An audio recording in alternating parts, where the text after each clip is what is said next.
What if I told you that a single Senate speech just sent shockwaves through Washington because a sitting senator stood up, stared straight into the cameras, and accused some of the most powerful officials in the country of lying to the American people in the aftermath of a deadly shooting in Minneapolis, not bending the truth, not misunderstanding the facts, but lying boldly, repeatedly, and without hesitation. And the part that shook observers the most wasn't just the accusation itself, but what he said those lies revealed about the future of American democracy. In the meantime,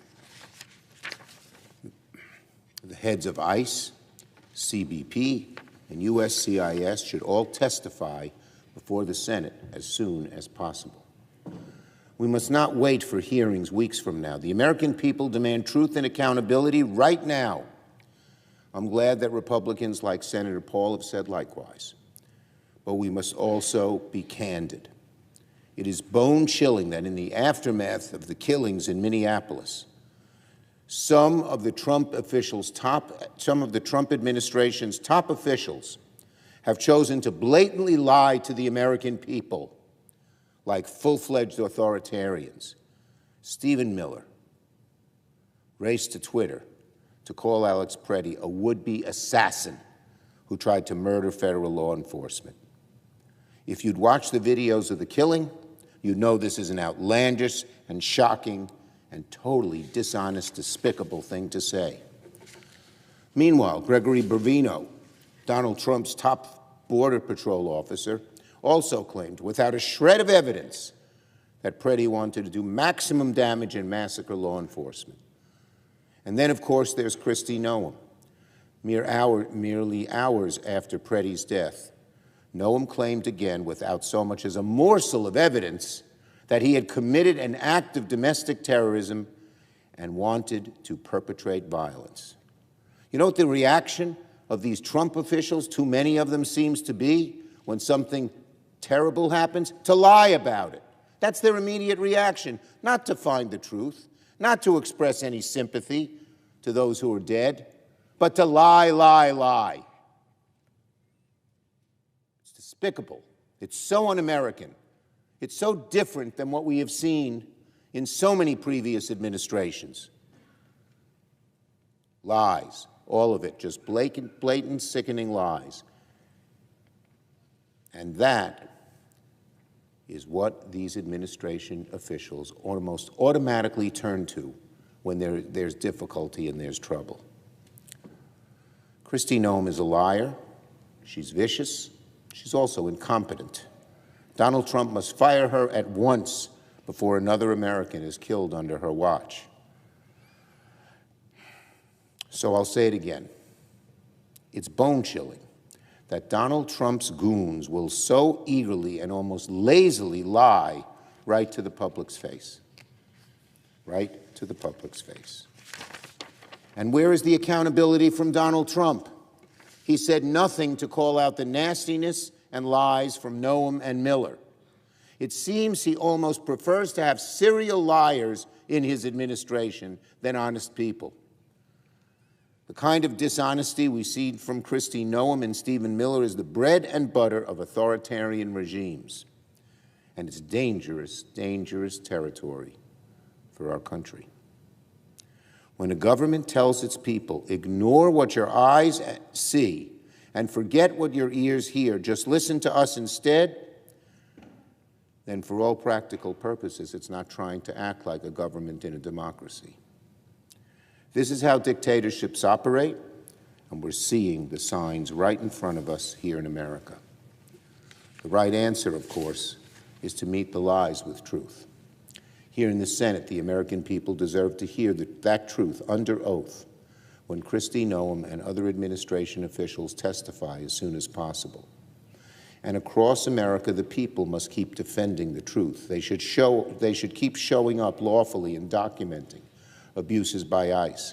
They must continue to protest peacefully and nonviolently, to exercise their rights to free speech and free assembly, to protect their communities from the abuses of this thuggish government.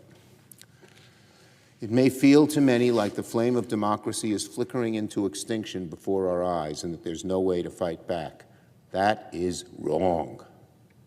The good people of Minneapolis and so many cities around the country have shown the answer to authoritarianism. Hold firm, tell the truth, look out for one another, organize, protest. And when the time comes, exercise your greatest power of all. Go to the ballot box and vote. Vote. And vote out the liars.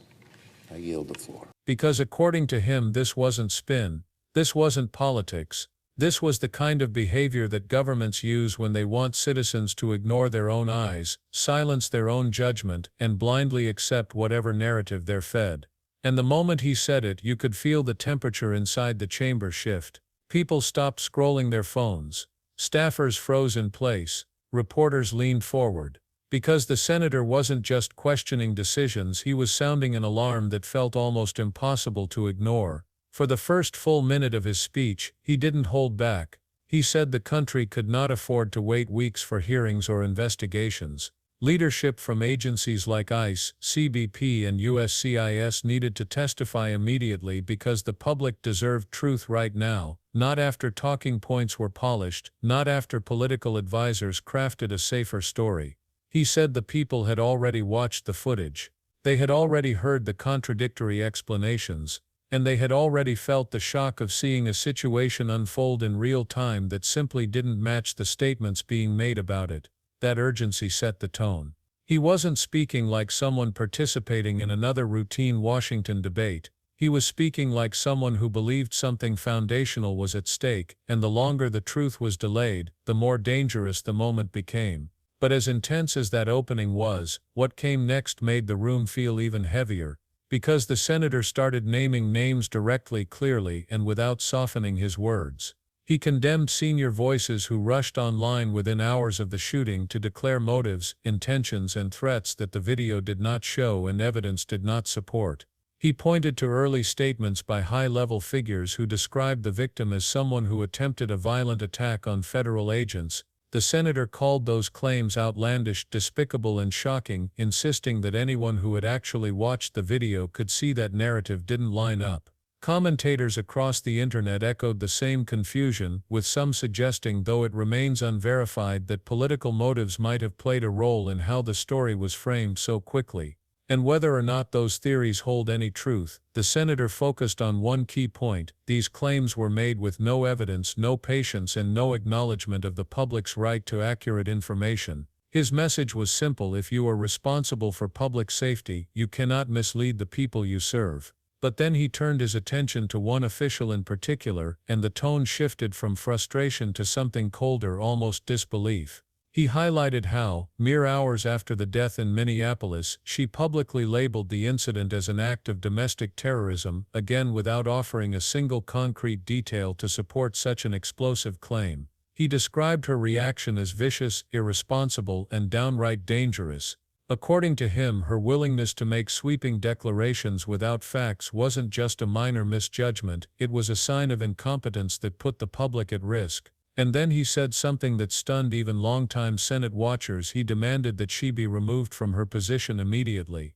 It's extraordinarily rare for a senator to call for a top official to be fired on the spot, and the fact that he did it in such blunt language made the moment feel historic. Online discussions exploded instantly. Some users speculated without confirmation that the internal pressure within the administration might be far deeper than anyone realizes, but regardless of speculation, the senator's position was unmistakable. Leaving her in power was a direct threat to public trust. And still, the speech wasn't done escalating.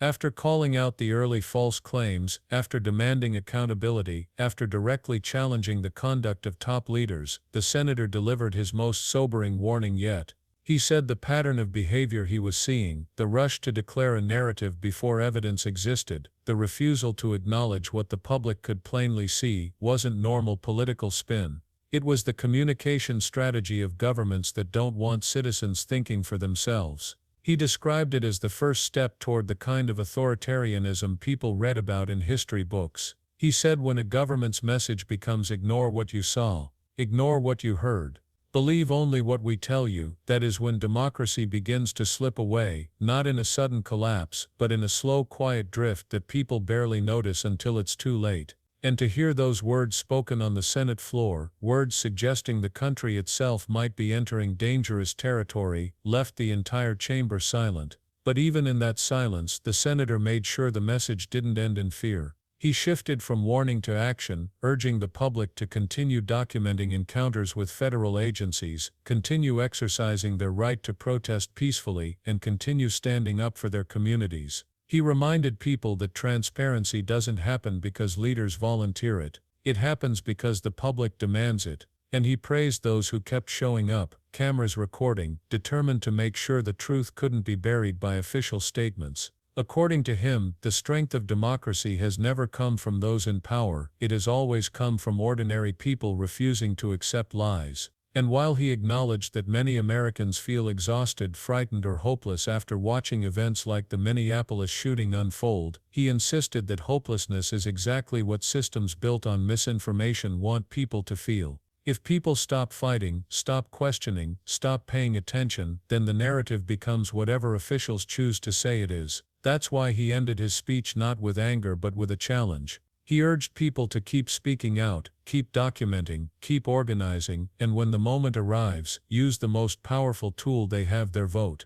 He said the ballot box is where lies can be confronted, where truth can be defended, and where accountability is finally enforced. And he warned that if leaders continue to mislead the public without consequence, then the values that built the country will erode far faster than anyone expects. To him, this wasn't just about one shooting or one set of false statements. It was about a pattern, a disturbing one, where those in charge appear willing to distort reality to push a narrative, even when the public can see the truth with their own eyes. And whether people agree with every word he said or not, the message he delivered struck deep. Democracy doesn't disappear all at once. It disappears when people stop demanding honesty. And so, after an address that felt more like a warning flare than a policy speech, he closed by urging the country to stay alert, stay informed, and stay united. Because in his view, the only way to stop the slide towards something darker is to refuse to accept lies, even when they come packaged in official titles and government seals. The chamber stayed quiet long after he finished speaking, maybe because people were shocked. Maybe because the message hit too close to home, or maybe because deep down everyone understood exactly why he felt the need to say it. If you want more deep dive breakdowns like this, stories that cut through the noise and reveal what's really happening, make sure you subscribe, smash the like button, and turn on notifications so you never miss an update. There's a lot unfolding, and you deserve to stay informed every step of the way.